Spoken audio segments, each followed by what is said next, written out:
Enquanto o povo se distrai nas ruas com o carnaval, aqui em Brasília, o bloco que sai é o das perseguições.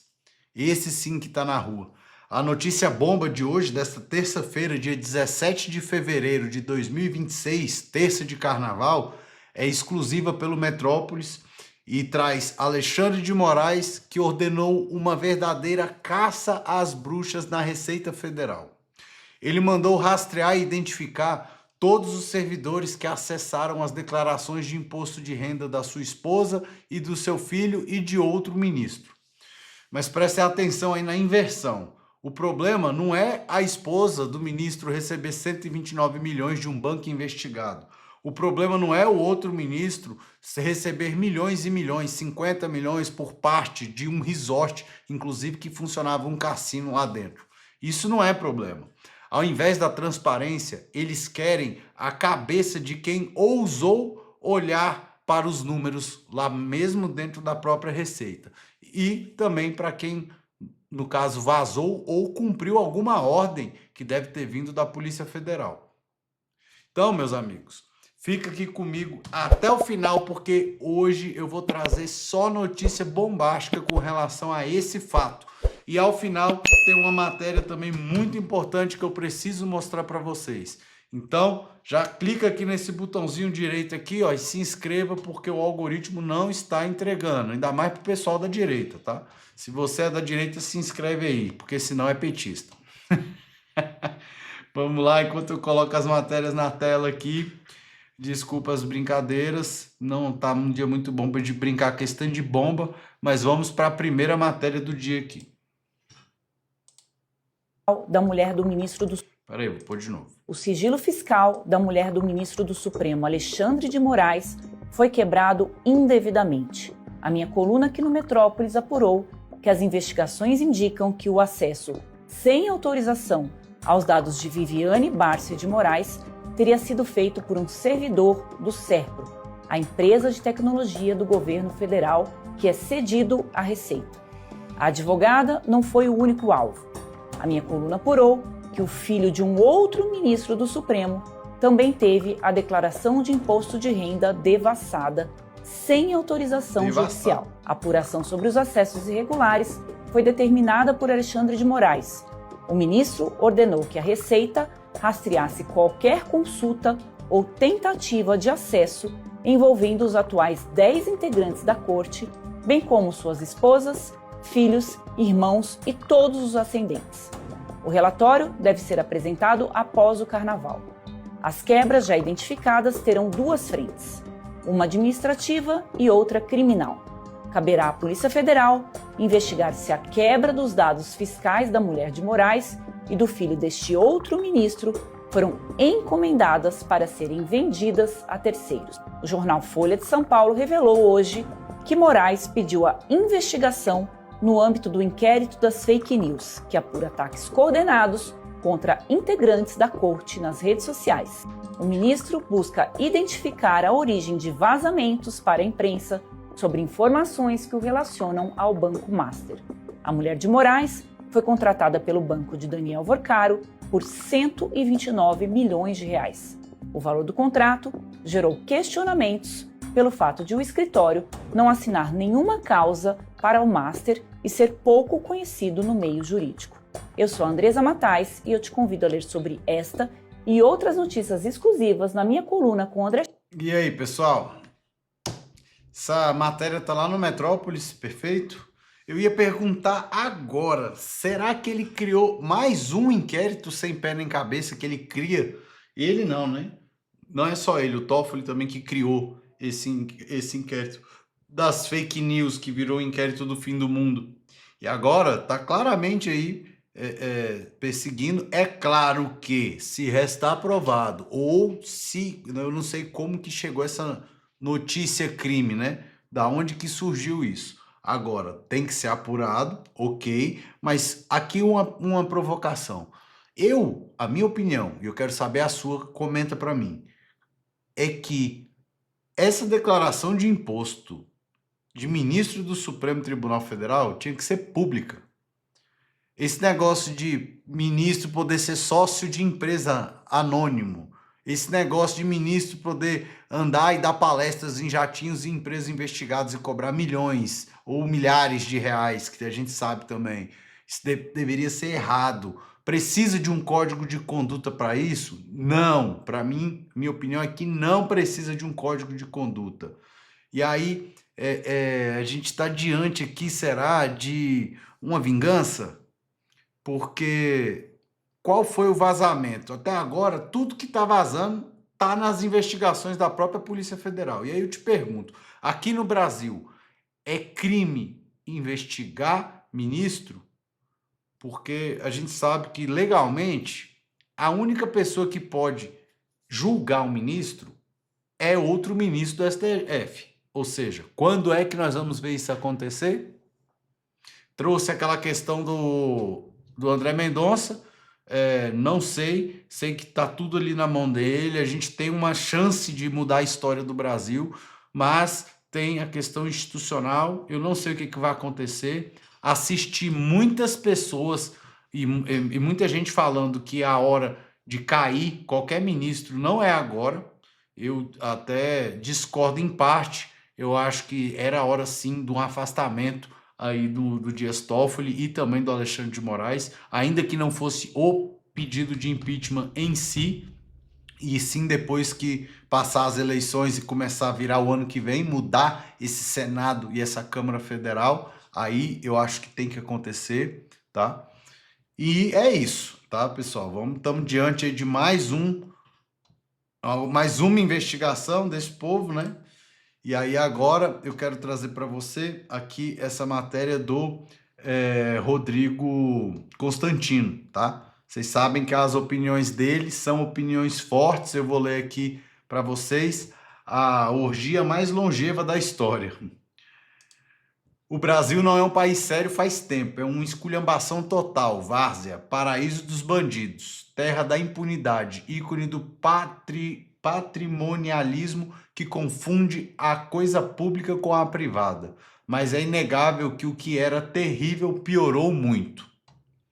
Então, já vou colocar aqui para vocês, dessa forma que fica melhor para todo mundo acompanhar. Matéria, pessoal, da Gazeta do Povo, tá? Estão repostando a opinião do Rodrigo Constantino. Então, ó, todos estão falando de Toffoli, mas uma manchete chamou minha atenção. Fictor inclui bordel e ex-traficante na lista de credores. Em recuperação judicial, a holding financeira é acusada de fraude na tentativa de compra do Banco Master. De novo, olha ele aí. E possui uma dívida declarada de 4,2 bilhões entre os 13 mil credores. Olha o número aqui, ó, que número bacana. 13 mil credores. Que número bacana, de uma forma irônica de falar, tá, pessoal? A um tradicional bordel da Zona Leste de São Paulo. Tô rindo aqui dos número 13 que eu li essa semana sobre os motivos de construtora e algumas empresas de avião pularem o número 13. Né? Vamos deixar isso para outro momento. Li num grupo nesta quinta e gostei da síntese. O Brasil é a orgia mais longeva da história. Lembrei da frase ao ler essa reportagem, além de todos os contextos sobre o caso Toffoli. Tenho receio de generalizar, de buscar no passado distante casos escandalosos de corrupção, pois isso, de certa forma, alivia os culpados de hoje, dilui sua responsabilidade num histórico mais abrangente.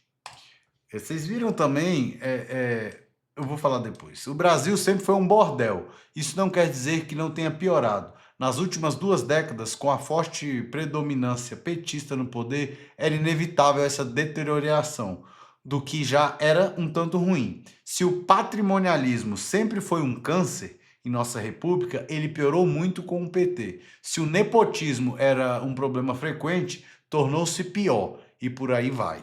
Bom, eu ia comentar aqui com vocês que eu vi uma matéria que trata justamente sobre a questão do judiciário. Um juiz aqui ganha até 4 a 5 vezes o que ganha um magistrado nos Estados Unidos. E o nosso índice de pobreza é quase 20 vezes pior do que o dos americanos, né? E aí a gente vê que está em total desconcordância esse binômio aí nessa análise, se a gente fosse analisar dessa forma. Outra coisa que ele fala aqui, ó, é do nepotismo, que era um problema. Agora o nepotismo atravessa fronteiras e nós temos o nepotismo judicial, que eu falo sempre para vocês aqui do projeto de lei, que eu quero inclusive agradecer. Tiveram algumas pessoas que ouviram aqui nossos editoriais falando do nosso projeto de lei para criminalizar o nepotismo judicial, e várias pessoas entraram em contato comigo e estão ajudando nesse projeto que a gente está aí levando para senadores, né, para tentar agilizar, para poder tentar retomar uma credibilidade do nosso judiciário. Então isso acabou, passou da hora de ser crime, tá? Concordo com o Rodrigo Constantino que isso aqui realmente virou aí a orgia mais longeva da história, que é o chamado Brasil, né? Que aqui nada se pune quem é esses caras que estão aí no poder. Então aí apresentei para vocês no nosso editorial anterior, no nosso editorial passado, a questão do Dias Toffoli desde 2016 sendo citado, delatado lá nos casos da Odebrecht, né? E nada acontece. Milhões e milhões. Agora já puxaram um fiozinho, já vieram mais 50 milhões que foi pago a título de compra de resort, né?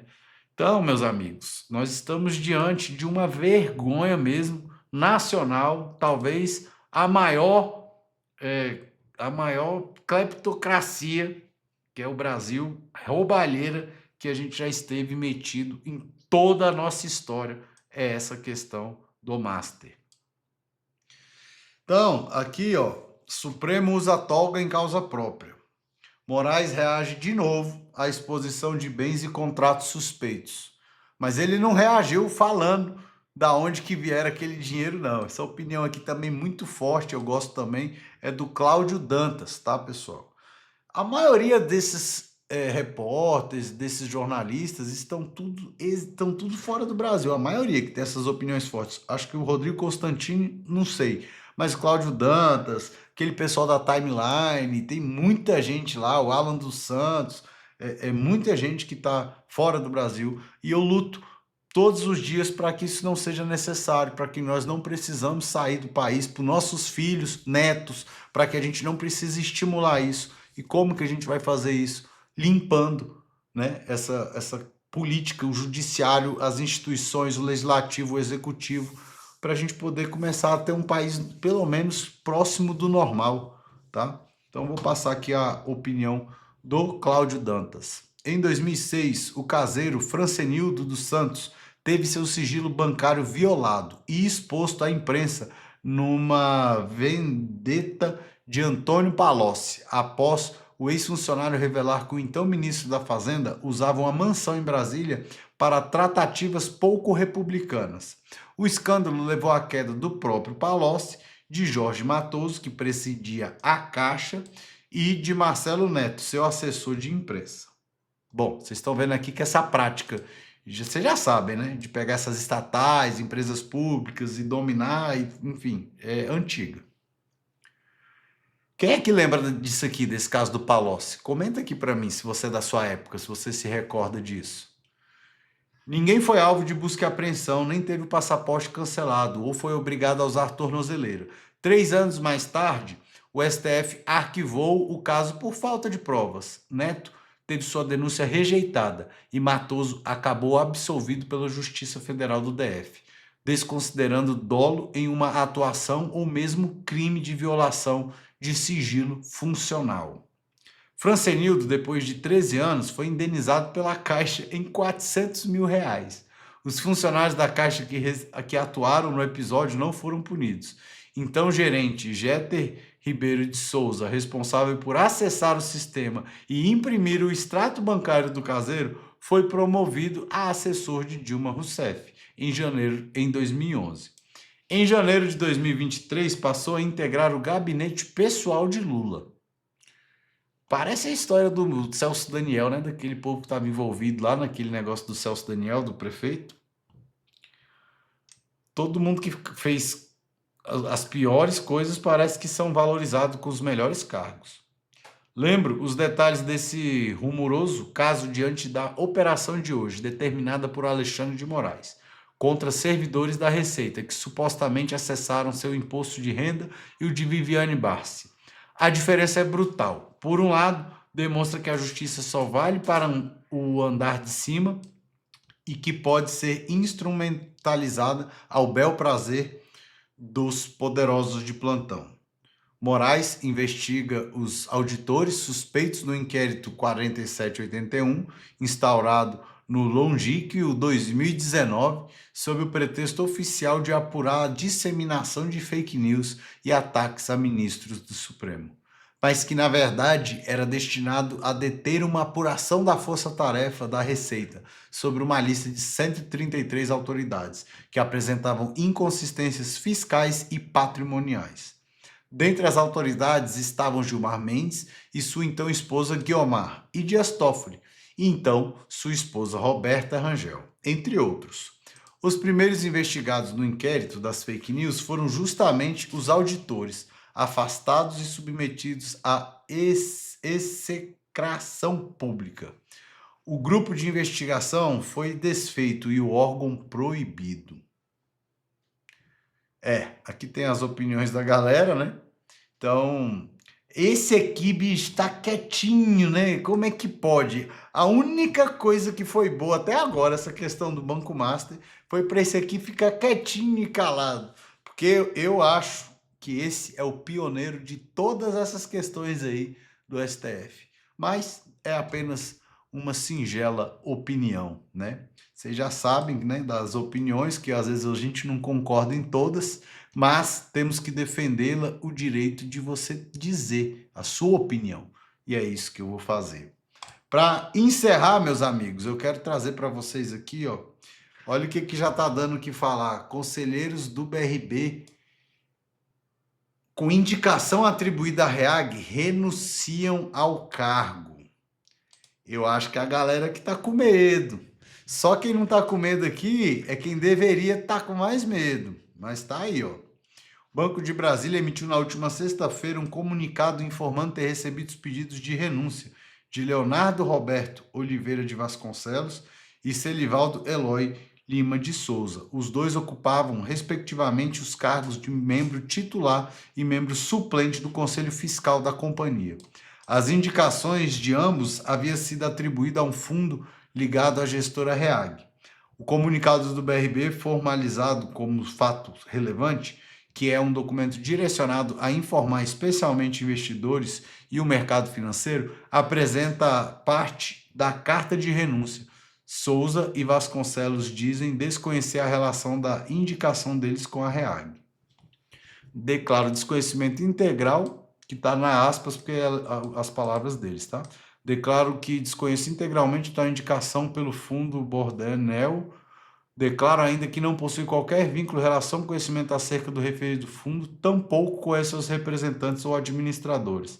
Cita o documento atribuído, o trecho a Celivaldo Souza.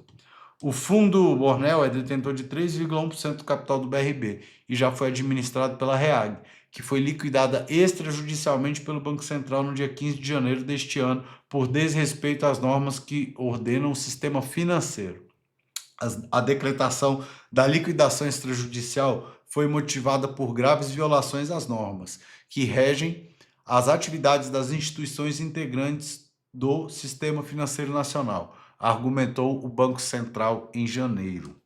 Em março de 2025, a indicação dos conselheiros pelo Bornel foi registrada em ata de reunião do BRB com acionistas. Meus amigos, o negócio está ficando feio aqui pro lado do BRB. Eu não sei o que vai acontecer. Minha opinião, acho que eles vão conseguir o pior para o banco, e aí o pior para o banco também vai ser o pior para Brasília, que é a quebra do banco, tá? Infelizmente, é uma opinião minha, que eu tenho comigo, vendo todos esses absurdos, e agora essas vendas de títulos podres lá pelo Master, que o Braddock até denunciou, também eu trouxe em outro editorial. Eu acho que vai ser um caminho sem volta, infelizmente. É uma tristeza, porque estava indo muito bem, né, as questões aqui do BRB, e aqui, assim, tudo em Brasília hoje leva o nome do BRB. Tem Arena BRB, que é o futebol, Autódromo BRB, que é o negócio da Fórmula 1 lá, das corridas, patrocínio para o Flamengo. Então, tem muita coisa acontecendo e, infelizmente, a gente está diante desse fato aí com o BRB. Bom, meus amigos, espero que você tenha gostado. Obrigado por abrir sua casa, seus ouvidos, por me escutar. Eu quero que você comente o que você está achando dos nossos editoriais, qual ponto você quer que comente mais, o que você quer que a gente faça aqui, porque quem manda aqui, de fato, é você. E eu quero saber o seguinte, para você ter mais informações, e se você quer mesmo, já clica em ativar todos os sininhos, todas as notificações, para a gente não ter que ficar dependente do algoritmo, como eu já disse. E, como eu digo sempre, vem comigo. Só vem, que a gente vai trazer aí a nossa opinião sem amarra, sem rodeios e sem receber verba pública. Tchau, tchau.